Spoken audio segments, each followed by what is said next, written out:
Puji Tuhan, senang sekali sudah ada 188 orang ya yang bergabung malam hari ini. Ya, puji Tuhan. Baik, kita akan sama-sama mendengarkan kesaksian. Haleluya. Iya, sorry. Thank you. Kabar, Bu? Baik banget. Baik banget. Kita lama banget ya nggak ketemu ya. Haleluya. Iya, puji Tuhan ya. Masih sehat kita semua. Amin. Yang penting sehat. Haleluya. Puji Tuhan. Baik, malam hari ini sudah bergabung dengan kita Ibu Nova Putong ya, yang akan bersaksi. Berikan tepuk tangan bagi kemuliaan nama Tuhan. Saya persilakan, Bu. Haleluya. Selamat malam semuanya ibu-ibu yang terkasih. Nama saya Nova. Saya bilang mantan apa gimana ya? Saya mamanya Petra Sihombing dan Ben juga Iva Sihombing. Jadi saya punya 3 anak dan sekarang saya punya cucu 1. Saya diminta kesaksian. Saya sebenarnya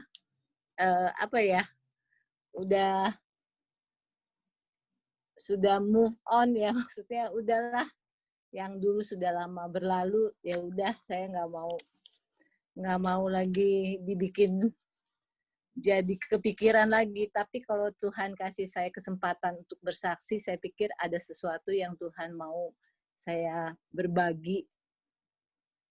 Saya percaya ini semua bukan karena rencana manusia, rencananya Ci Eli, tapi ini semua karena Tuhan punya rencana yang baik buat kita semua. 7 tahun yang lalu ya, 2013 tuh saya akhirnya diceraikan sama Frankie Sihombing dengan keadaan yang waktu itu saya nggak pernah kepikir saya harus bercerai.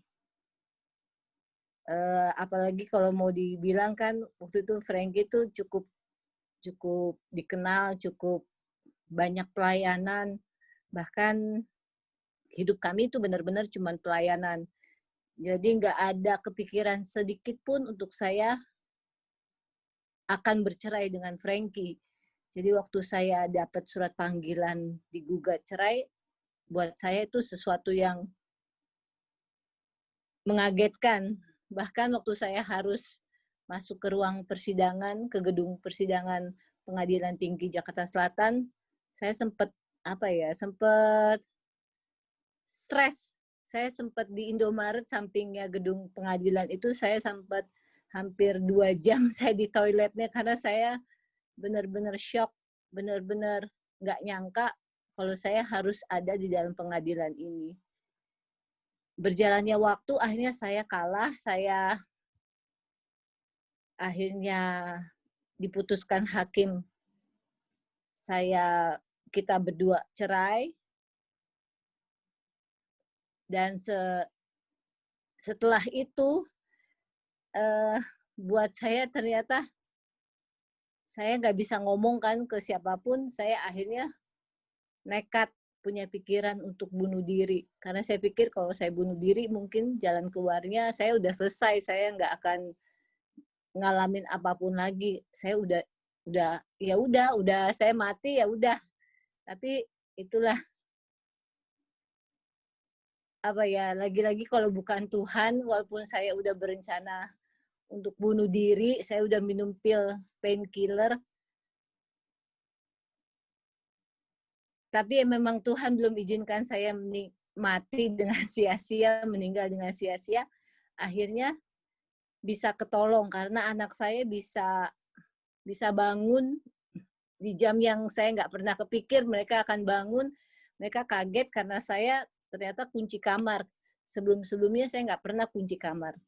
Jadi mereka kaget, mereka bawa saya ke UGD, akhirnya saya bisa diselamatkan. Waktu saya sadar, cuma anak saya Ben yang ngomong sambil marah, sambil nangis. Dia cuma bilang, "Mama tuh terlalu goblok," katanya. "Kalau mama mati, mama meninggal, yang susah tuh bukannya siapa-siapa, tapi kita anak-anaknya mama. Kita bertiga yang akan susah." Di situ saya walaupun masih fly, saya sadar bahwa apa yang saya buat itu ternyata salah banget. Memang saya waktu itu apa ya, ya gimana ya, saya benar-benar nggak pernah ngebayangin saya harus cerai, saya harus punya keluarga yang hancur. Buat saya waktu itu hancur banget. Karena jujur waktu saya harus bercerai pun saya tuh kayak apa ya, kayak nggak siap. Memang siapa sih yang siap kalau kita harus bercerai dengan suami? Itu nggak mungkin sih kita bisa siap. Dan yang bikin saya shock lagi, saya ngomong ke orang tua saya gimana, ke keluarga saya gimana. Banyak sekali pemikiran yang buat saya tuh, gak mungkin saya bisa ngatasin ini. Jadi lebih baik saya mati aja, saya bunuh diri. Tapi benar-benar kalau Tuhan tuh ya selalu di luar apa yang kita bayangkan, ternyata dia punya rencana yang jauh lebih baik. Yang gak pernah kita pikirkan sama sekali. Saya juga gak nyangka saya harus tetap berjuang melewati hari-hari saya dengan apa ya, dengan benar-benar bersandar sama Tuhan. Karena saya jujur, saya jadi nggak berani, nggak bisa ngomong apapun ke siapapun, bahkan ke teman-teman pelayanan yang saya pikir kakak rohani, saya pun nggak bisa ngomong. Akhirnya ya, di saat saya bisa hidup, bisa melewati dari bunuh diri saya itu dengan benar-benar berserah sama Tuhan. Maksudnya ya siapa lagi yang bisa saya andalkan gitu loh. Kalau bukan Tuhan, benar-benar saya udah nggak nggak bisa gitu loh. Karena saya juga harus menghidupi anak-anak. Waktu itu juga Frankie juga nggak sama sekali ngasih uang yang harusnya dia kasih ke anak-anak untuk biaya hidup anak-anak, juga untuk mereka sekolah. Anak saya waktu itu Ben sama Iva masih kuliah, masih SMP. Ivanya masih SMP, Bennya kuliah, baru masuk kuliah. Jadi saya dengan yakin cuma bisa berharap sama Tuhan, walaupun nggak segampang yang saya ngomong sekarang ini. Tapi waktu saya harus percaya sama Tuhan, di situ saya apa ya, rasanya nggak kepikir banget. Hari lepas hari itu memang kayak apa ya, kayak mimpi. Kalau saya udah mau tidur, saya bilang, Tuhan, hari ini saya bisa lewatin dengan air mata, dengan apa ya, kadang-kadang masih takut, tapi toh akhirnya saya bisa lewatin hari ini dengan baik. Jadi kalau besok saya bangun, Tuhan, saya percaya Tuhan masih terus akan menolong saya. Ya, itulah yang hidup yang saya harus jalani. Jadi saya benar-benar harus bersandar sama Tuhan, benar-benar percaya sama Tuhan bahwa segala sesuatu yang kita nggak pernah pikirkan, ternyata Tuhan sudah ada di dalamnya terlebih dahulu. Dia sudah membuatnya semua jalan-jalannya dengan baik. Walaupun dengan kasat mata kita nggak melihat, ternyata waktu kita percaya, waktu kita tahu kita nggak sendirian, Tuhan ternyata udah buat sesuatu yang lebih baik daripada yang kita pikirkan. Sampai akhirnya saya bisa sampai sekarang, bisa dalam keadaan baik. Saya sekarang sudah punya 1 cucu. Anak-anak juga melewatinya juga nggak semudah yang saya pikir. Kita juga bersama-sama masih bisa saling bantu, saling support, saling menguatkan. Karena kadang-kadang juga saya mau bilang terlalu banyak, buat mereka juga, Mama tuh terlalu banyak ngomong. Tetap aja Mama pernah salah, dan Mama sudah bercerai. Jadi saya apa ya, nggak mau terlalu menekan mereka untuk seperti apa yang saya mau. Saya cuma bisa berserah sama Tuhan, saya cuma bisa percaya sama Tuhan. kalau Tuhan pasti akan memberikan yang terbaik, semua jalan-jalan yang harus saya dan anak-anak harus lewati. Puji Tuhan, saya sudah 7 tahun dalam kehidupan ditinggal Frankie, dan sekarang juga dia sudah menikah lagi. Saya nggak pernah kepikir kalau hari-hari yang harus saya lewati itu benar-benar semua anugerah Tuhan. Dan ada satu ayat yang benar-benar saya sampai sekarang percaya bahwa janji Tuhan lewat firman-Nya itu iya dan amin. Jadi saya walaupun masih kadang-kadang masih struggle, masih kadang-kadang nggak percaya, saya ingat lagi itu ayat luar biasa. Yesaya 46 ayat 10 tuh luar biasa banget.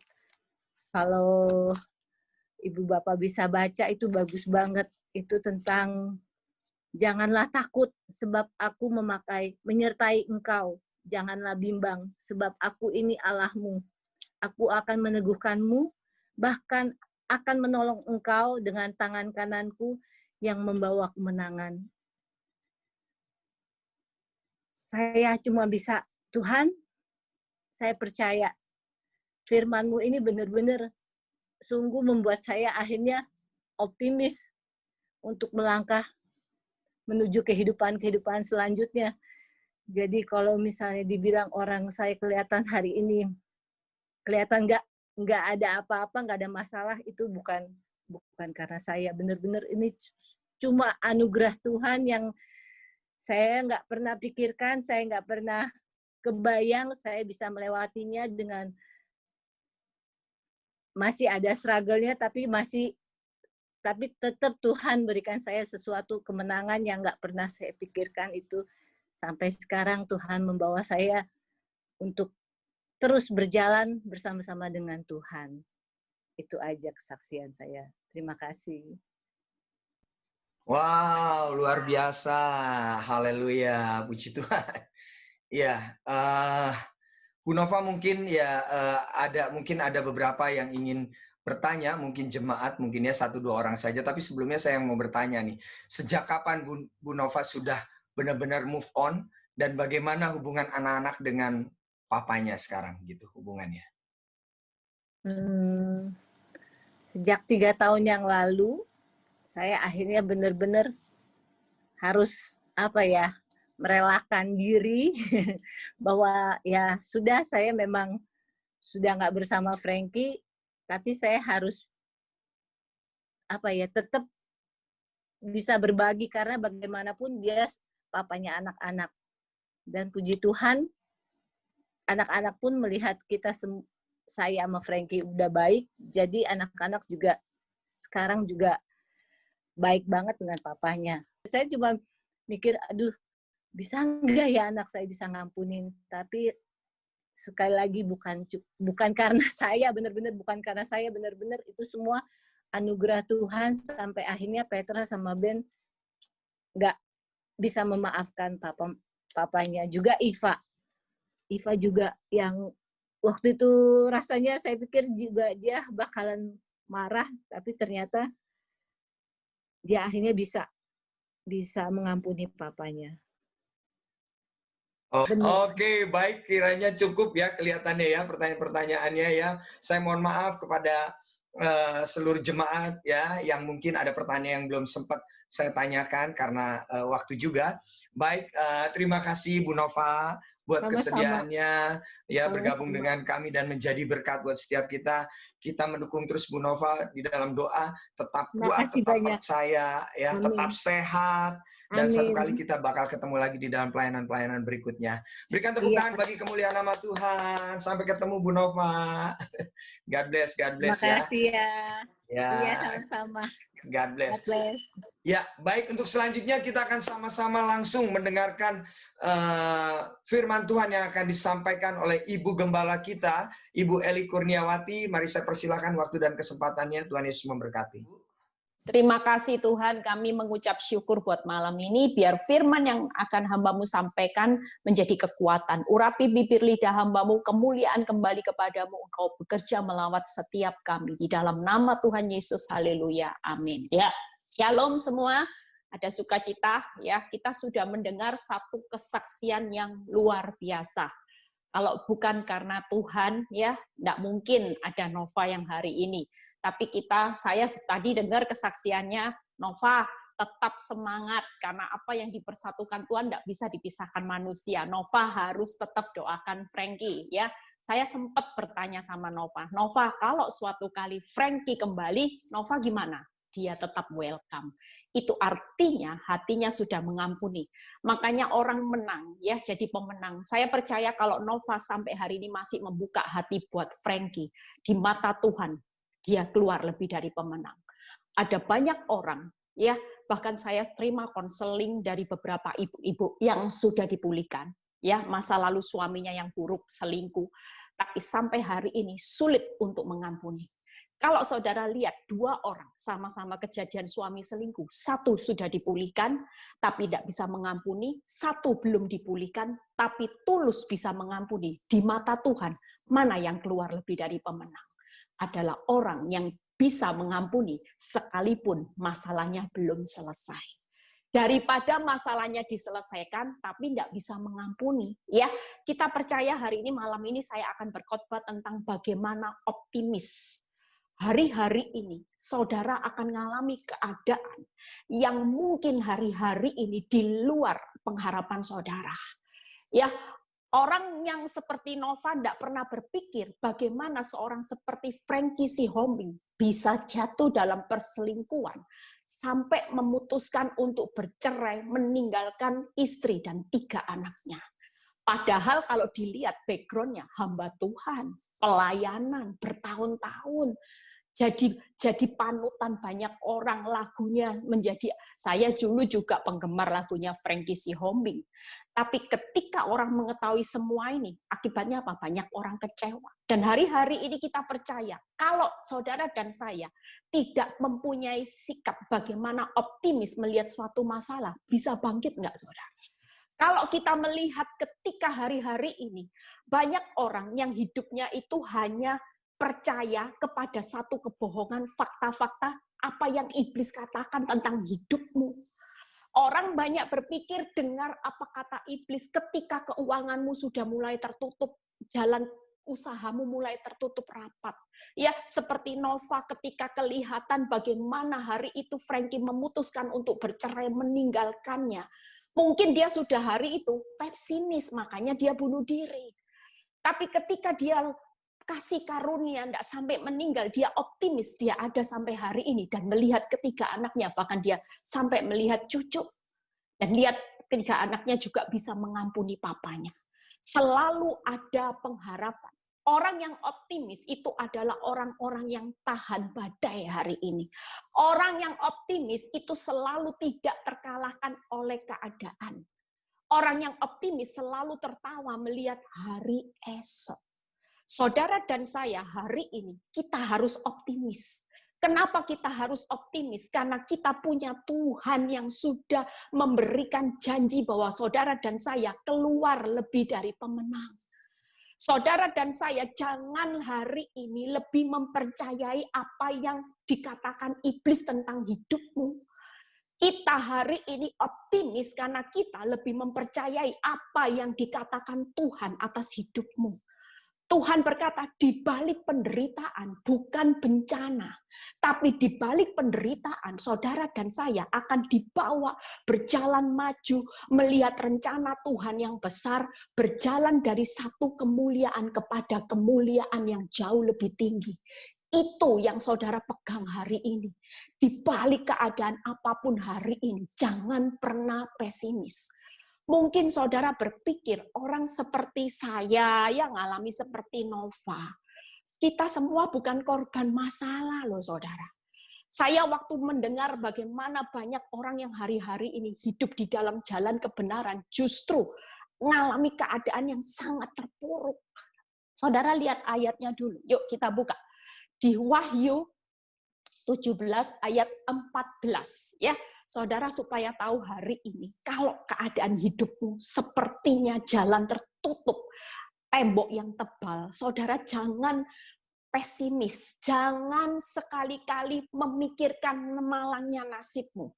Wahyu 17 ayat 14. Mereka akan berperang melawan anak domba. Tetapi anak domba akan mengalahkan mereka. Karena ia adalah Tuhan di atas segala Tuhan dan Raja di atas segala Raja. Saudara lihat, saudara dan saya punya Tuhan di atas segala Tuhan, Raja di atas segala Raja. Artinya tidak terkalahkan.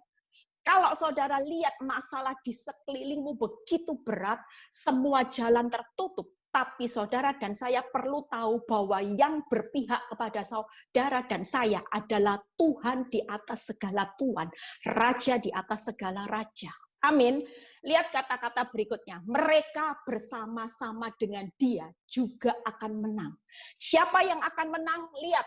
Yaitu mereka yang terpanggil, yang telah dipilih, dan yang setia. Makanya hari ini ketika saya juga merenung firman ini, saya waktu mengalami keadaan Tuhan, kenapa? Harus melewati bertahun-tahun. Saya itu sudah ngampuni, tapi keadaan suami saya tambah parah.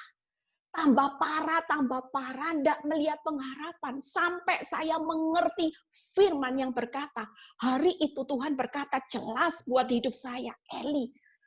Saudara lihat, ayat itu berkata apa? Terpanggil, dipilih, dan yang setia. Memang banyak orang yang terpanggil, tapi sedikit yang aku pilih. Matius 20 ayat 16 berkata apa? Banyak yang dipanggil, tetapi sedikit yang dipilih. Dan ketika saya merenung firman, Tuhan bilang gini, kamu umat pilihanku. Aku bukan hanya memanggil kamu, tapi aku sedang memilih kamu, setialah. Itu yang Tuhan ingatkan. Artinya Tuhan bilang gini, saudara lihat Yesaya 48 ayat 10. Ya, kalau saudara baca ayat ini. Yesaya 48 ayat 10. Aku telah memilih engkau dalam dapur kesengsaraan. Saudara dipilih bukan dalam zona nyaman. Bukan dipilih waktu kerajaan bisnismu sepertinya jaya. Tapi Tuhan malam ini berkata, aku telah memilih engkau dalam dapur kesengsaraan. Artinya hari itu waktu saya merenung firman, saya sadar. Tuhan bilang gini, Eli, engkau umat pilihanku. Aku sedang memilih engkau. Engkau harus rela dan setia di dalam dapur kesengsaraan. Bukan berarti ketika aku membawa jalan hidupmu bertambah berat, aku sedang membuang engkau. Tapi justru betapa spesialnya engkau di pemandanganku. Engkau adalah umat spesial pilihanku. Aku sedang memilih engkau di dalam dapur kesengsaraan untuk aku uji. Karena aku lagi mempercayakan akan perkara-perkara besar yang tidak pernah engkau pikirkan. Aku sedang menilai engkau. Kalau engkau lulus, itu akan aku tambah-tambahkan. Semuanya akan aku tambah-tambahkan. Karena engkau pilihanku. Saudara dan saya, jangan hanya puas. Hanya ketika terpanggil. Kita semua terpanggil ketika menerima Yesus sebagai Tuhan dan Juru Selamat. Memang kita pasti selamat. Tapi masalahnya, apakah saudara dan saya sudah memberikan buah? Apakah saudara dan saya hari ini hidupmu sudah berdampak, hidupmu sudah berbuah, hidupmu sudah mengalami perubahan, pertobatan, sehingga hidupmu menyenangkan hati Tuhan? Itu yang jadi pertanyaannya. Kalau ada proses yang berat, hari ini berbanggalah. Saudara bisa berkata buat hidup saya, hidup saudara sendiri. Aku adalah orang-orang yang spesial. Aku adalah orang-orang pilihannya Tuhan. Ketika Tuhan izinkan aku masuk di dalam dapur kesengsaraan, aku tidak akan pernah kecewa. Amin, saudara. Bagaimana orang yang optimis hari ini? Saudara tidak bisa hari ini bertahan dengan pesimis. Ketika Tuhan mulai pilih saudara masuk dalam dapur kesengsaraan, bahkan apinya perbesar sampai 7 kali lipat, 10 kali lipat. Kalau saudara bertahan dengan pesimis, saudara tidak akan bisa, saudara. Saudara mikir, ya sudahlah, hidup seperti ini rasanya saudara tidak berdaya dengan keadaan. Sampai saudara menunggu, ya sudah kalau hancur ya hancur. Ingat saudara, hari ini kita punya kuasa. Kita punya iman yang mengalahkan dunia. Saudara perlu bertahan hari ini dengan optimis, yaitu bagaimana? Mengandalkan Tuhan. Yeremia 17 ayat 7 yang berkata, diberkatilah orang yang mengandalkan Tuhan. Ayat 8 berkata gini, ia akan seperti pohon yang ditanam di tepi air, yang merambatkan akar-akarnya ke tepi batang air, yang tidak mengalami datangnya panas terik, yang daunnya tetap hijau dan tidak khawatir di dalam tahun yang kering, dan yang tidak berhenti menghasilkan buah. Saudara dan saya, kalau hari ini hidupmu optimis, walaupun kesengsaraan itu terjadi makin lama makin berat, rasanya perjalanan hidupmu makin sulit. Tapi malam ini percayalah, ketika optimis tetap mengandalkan Tuhan, firman berkata apa? Engkau itu seperti tanaman yang dirambatkan akarnya tepi batang air, tambah kuat. Engkau tidak mengalami datangnya panas terik. Akan ada satu pertumbuhan, bahkan engkau tidak pernah khawatir di dalam tahun-tahun kering sekalipun, engkau tetap akan menghasilkan buah. Itu tujuan Tuhan di balik semua rasa kesengsaraan yang Dia izinkan terjadi, seperti Nova, seperti saya. Bukan Tuhan kurang kerjaan. Saudara dan saya, kita semua tahu. Saya kalau konseling sama orang, saya bilang gini, jangan kamu kutuk suamimu. Saya dulu suka doakan, saya bilang gini, Tuhan kok keterlaluan, selalu seperti itu. Sampai Tuhan bilang buat hidup saya, Eli, kamu nggak usah benci sama suamimu, nggak usah benci sama wanita itu. Kamu tahu nggak, suamimu dan wanita itu alatku untuk memurnikan engkau keluar murni seperti emas. Jadi kamu jangan benci dengan alatku. Mungkin saudara ada banyak hal, saya alatnya suami. Mungkin saudara keuangan. Ada yang alatnya mertua, ada yang alatnya iparnya, ada alatnya yang penyakit. Tapi percayalah, segala sesuatu yang diizinkan Tuhan, kalau hidupmu hari ini berbalik, dan saudara menyadari bahwa inilah panggilan Tuhan sedang jalan atas hidup saudara dan saya sebagai orang benar, saudara akan menghadapi apapun, melihat kenyataan hidup yang buruk, tetap optimis. Amin, saudara. Saudara tidak akan pesimis lagi. Saudara akan makin berjalan maju bersama Tuhan. Saudara akan bilang gini, tidak apa-apa Tuhan.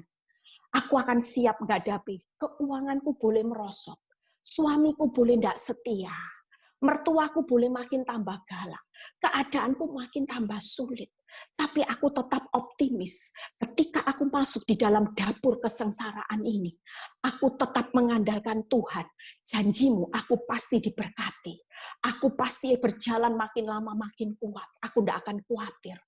Aku akan tetap menghasilkan buah, bahkan hidupku akan berdampak. Amin, saudara. Itu yang saudara perlu kejar hari-hari ini. Jangan berpikir negatif. Coba kita lihat Amsal 3 ayat 11-12. Hari ini jangan berpikir negatif tentang proses hidupmu yang makin lama makin tambah sulit. Jangan pernah menyalahkan Tuhan. Ngucap syukur. Amsal 3 ayat 11-12 berkata gini, hai anakku, janganlah engkau menolak didikan Tuhan. Dan janganlah engkau bosan akan peringatannya. Karena Tuhan memberi ajaran kepada yang dikasihinya.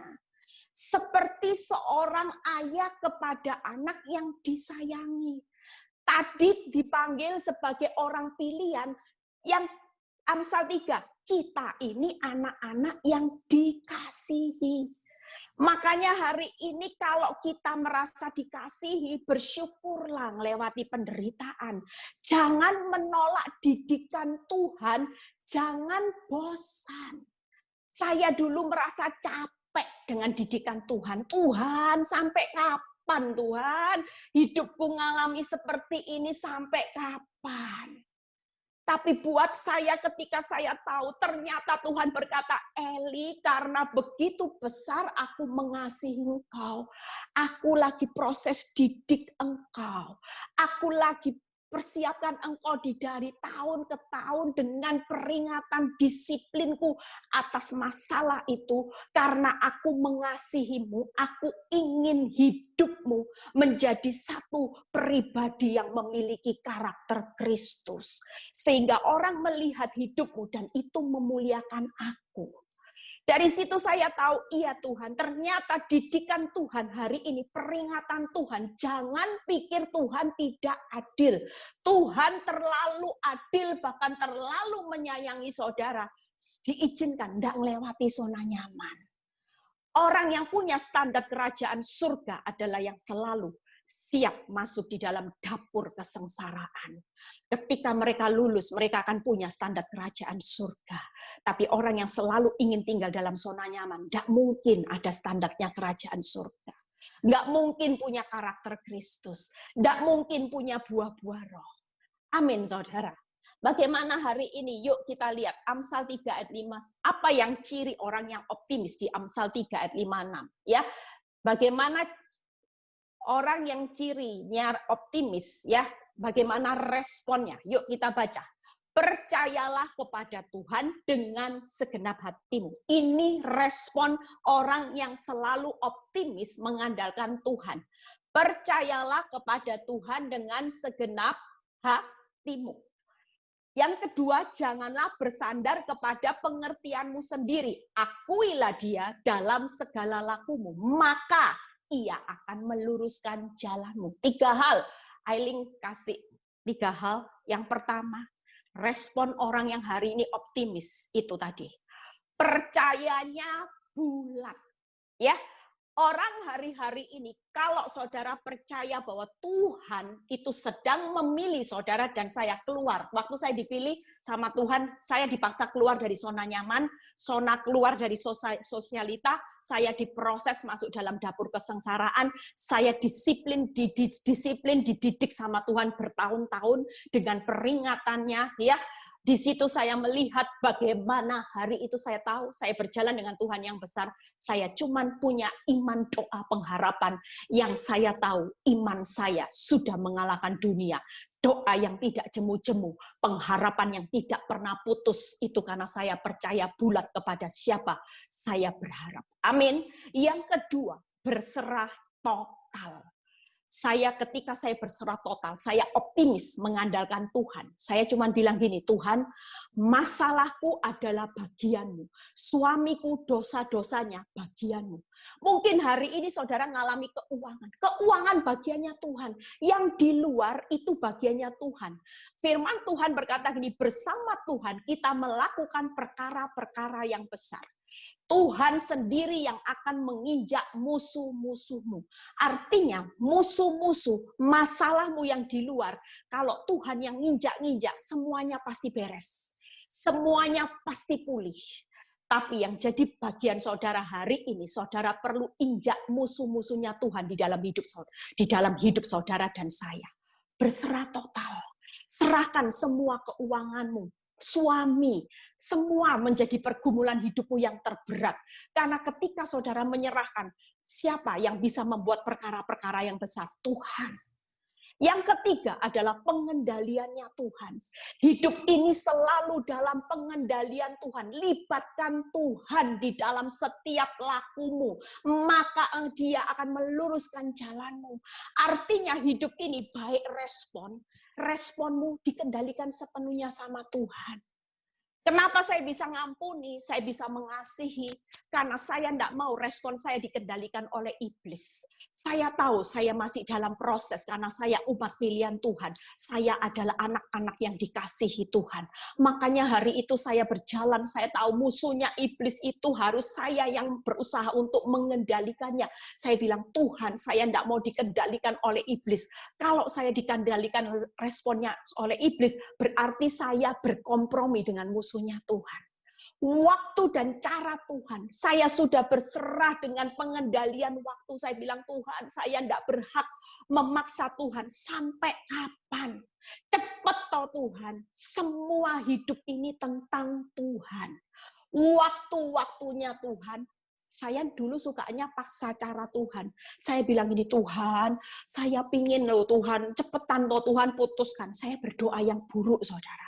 Saya bilang gini, Tuhan, wanita itu lagi pergi, kalau bisa dapat celaka, toh Tuhan. Itu dulu saya. Saya tahu Tuhan punya cara yang terbaik. Ketika saya sudah lulus, alat ini akan selesai, saudara. Tuhan cuma ingatkan waktu itu buat saya, Eli, ndak usah usir-usir yang tengking-tengking namanya wanita itu, suamimu. Karena kalau kamu belum lulus dalam peleburan, ini alat tidak akan beranjak dari hidupmu. Suami dan wanita ini tidak akan beranjak. Karena aku masih butuh alat untuk memurnikan hidupmu seperti emas. Dari 30%, dimurnikan lagi 60%, dimurnikan lagi 90%. Tuhan bilang gini, kalau masih ada waktu, jadi sempurna, jauh lebih baik. Saudara mau disempurnakan Tuhan, upahnya upah sempurna. Kalau saudara bilang gini, aduh ikut Tuhan sudah, enggak usah terlalu pinter-pinter sudah. 30% daripada menderita enggak kuat. Nanti upahnya 30%, saudara. Kalau yang 60% ya upahnya 60%. Tapi kalau saudara bilang gini, iya ya, hidup ini ngapain mau bertahan enak di dunia? Toh dunia ini bukan tempat tinggal kita selama-lamanya. Lebih baik kalau masih ada kesempatan, selama bisa jadi sempurna, sempurnalah saudara. Mau dilebur, ya lebur Tuhan, lebur. Supaya aku menikmati upahnya, upah yang sempurna saudara. Amin saudara. Kita yuk kejar, ini sudah akhir zaman. Saudara tidak ngejar upahnya di bumi, mati tidak dibawa loh saudara. Mati tidak dibawa, harga diri, sukses, rumah besar, deposito banyak. Besok mati, dibawa enggak saudara? Tidak dibawa. Tapi hari ini, firman ini berkata, aku sedang memilih hidupmu. Aku mengasihi hidupmu. Siap ya, ngalami didikanku. Aku leburkan sampai lebur, dididik sampai yang namanya, aduh Tuhan enggak kuat, Tuhan enggak kuat. Saya pernah ngalami itu, saudara. Sampai rasanya didikan Tuhan buat saya, kenapa toh Tuhan kau jahat? Ternyata ketika saya baca Amsal 3 ayat 11-12, Tuhan jelas berkata, aku tidak pernah meninggalkan engkau. Bahkan aku izinkan penundaan waktuku, karena aku terlalu sangat mengasihimu, Eli. Aku terlalu mencintai engkau karena engkau anakku. Dan aku tahu engkau adalah pilihan untuk memperbesar kerajaan Allahku di bumi ini. Amin saudara, 3 hal itu saudara yang perlu saudara hidupi. Yuk setelah itu ayat terakhir, ya buka di Mazmur 118 ayat 13, 14, 17, dan 18. Hasilnya tidak akan pernah mengecewakan. Orang yang optimis, yuk kita baca. Ya. Aku ditolak dengan hebat. Mazmur 118 ayat 13 sampai 14. Yuk kita baca sama-sama. Bagaimana pemazmur yang waktu itu berkata bahwa aku ditolak dengan hebat sampai jatuh. Mungkin keadaan saudara hari ini ngalami goncangan yang hebat. Sampai terlihat sudah keuanganmu ambruk. Rumah tanggamu diambang kejatuhan semua. Semua yang saudara nikmati 2 bulan yang lalu, masa Januari, Februari, tiba-tiba ambruk semua. Mendekati angka di mana titik nadirmu. Tapi lihat firman ini berkata, tetapi Tuhan menolong aku. Tuhan itu kekuatanku dan mazmurku, ia telah menjadi keselamatanku. Amin saudara. Yang pertama, jangan pernah takut hari ini, tetap optimis, bertahan dengan optimis, andalkan Tuhan. Kenapa? Tuhan pasti menyelamatkan saudara dan saya. Tidak mungkin di dalam dapur peleburan hidupmu terus dilebur sama Tuhan sampai hancur saudara. Setelah saudara dilebur, dipanaskan 7 kali lipat, Dia akan datang menyelamatkan keuanganmu, menyelamatkan rumah tanggamu. Makanya saya bilang sama Nova tetap berdoa. Nova tetap berharap karena ini janji Tuhan. Suatu kali dia akan datang dalam rumah tangga Nova. Dia akan pulihkan segala sesuatunya menjadi indah. Amin, saudara. Yang kedua, yuk kita lihat ayat yang ke-17 ya. Aku tidak akan mati tetapi hidup. Dan aku akan menceritakan perbuatan-perbuatan Tuhan. Yang kedua, aku tidak akan mati tetapi hidup. Percayalah waktu engkau dilebur, diproses dengan keuangan rumah tangga, engkau tidak akan mati. Tapi justru proses itu akan membuat kehidupanmu menjadi hidup bahagia selama-lamanya, bahkan melalui peleburan ini akan membuat engkau melihat hidup kekal. Kau tidak akan mati. Percayalah, masalah itu tidak akan mematikan hidupmu, tapi justru masalah itu akan membuat kehidupanmu di depan jauh lebih baik. Amin, saudara. Yang ketiga, ia tidak menyerahkan aku kepada maut, tetapi aku akan menceritakan perbuatan-perbuatan Tuhan. Yang ketiga, tujuan dari peleburan, seperti saya sama Nova mengalami proses yang tidak mudah. Hari ini tujuannya ya ini, Nova bisa bersaksi. Kalau bukan Tuhan, bisa stres, depresi, saya bunuh diri, mati, hari ini tidak bisa apa-apa. Terbukti ketika saya mengalami proses peleburan, apakah saya hancur, saudara? Apakah semuanya mati, semuanya terpuruk? Satu persatu. Satu pintu yang Tuhan tutup membuka banyak pintu. Tuhan menyelamatkan satu persatu. Suami saya diselamatkan. Saya dari sosialita diselamatkan. 3 anak saya diselamatkan. Sehingga anak saya hari ini sudah menjadi sekolah Alkitab. Dan tadi pagi dia telepon saya, Mami, besok saya ada seminar 4 hari, mulai jam 6 pagi sampai sore. Saya tanya, seminar apa? Mami tahu, saya mulai belajar, Mami, konselingi orang-orang yang tiba-tiba mengalami kehilangan. Tidak peduli kehilangan pekerjaan, kehilangan pasangan hidup. Saya ada seminar 4 hari, saya mau belajar. Nanti kalau saya pulang Indonesia, saya sudah bisa konselingi orang-orang yang lagi syok. Saya mendengar itu, saya bilang, Tuhan, ajaib karyamu. Anak saya bisa teguh mempelajari keinginannya untuk menyenangkan hati Tuhan. Itu proses, saudara. Itu karena saya sudah siap waktu itu dileburkan. Tuhan kasih saya upahnya, saudara. Hari ini 3 hal, saudara. Yuk, yang ke-18, ya baca. Tuhan telah menghajar aku dengan keras, tetapi ia tidak menyerahkan aku kepada maut. Jangan lari dengan didikan Tuhan yang keras malam ini. Jangan pernah lari dari peleburan apapun, karena semuanya untuk mendatangkan kebaikan. Kita pasti selamat, kita akan hidup, tidak akan mati, dan kita akan menceritakan perbuatan-perbuatan Tuhan. Saya sudah selesai, ya. Ailing, boleh ditayangkan quote yang terakhir. Yuk, hari ini kita ucapkan sama-sama ayat peneguhan firman Tuhan, ya. Kita baca sama-sama, ini ayat peneguhan di mana kita ucapkan ayat ini. Hari ini kita optimis. Masalahmu seberat apapun, optimis, saudara, bukan dalam penghukuman. Tapi saudara adalah umat pilihan yang sedang dikasihi Tuhan. Ya, saudara akan lihat hari ini tetap percaya penuh, ya, percaya bulat, berserahnya penuh. Yang ketiga, pengendalian Tuhan. Hasilnya saudara pasti akan diselamatkan, saudara tidak akan mati tapi hidup, saudara akan menceritakan perbuatan Tuhan. Yuk kita baca sama-sama malam ini jadi ayat peneguhan buat saudara semua. Apapun yang kita alami saat ini, ya, 2 Tawarik 15 ayat 7, tetaplah kuatkan hati dan semangat dalam menjalaninya, karena ada upah yang akan saudara dan saya nikmati. Tuhan Yesus memberkati malam ini, tidak ada lagi orang yang terpuruk.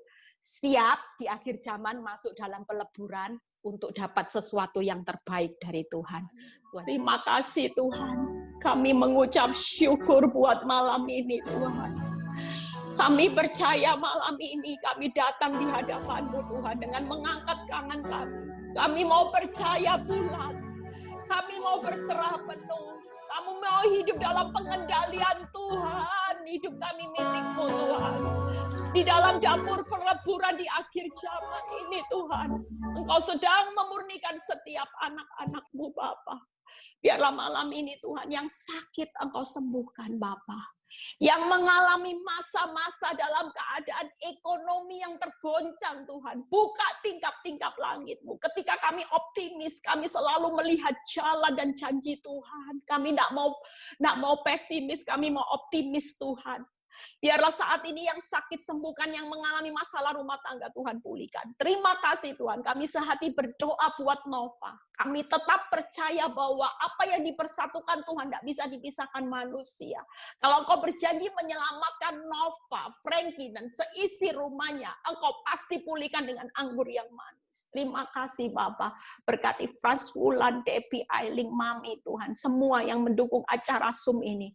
Kami percaya damai sejahtera-Mu. Angkat kedua tangan saudara. Terimalah damai sejahtera Allah Bapa, Putra, dan Roh Kudus berkat Abraham, Ishak, Yakub turun menyertai saudara dan saya mulai saat ini sampai Maranatha Tuhan Yesus datang kedua kali. Yang diberkati dan percaya berkata amin. Amin.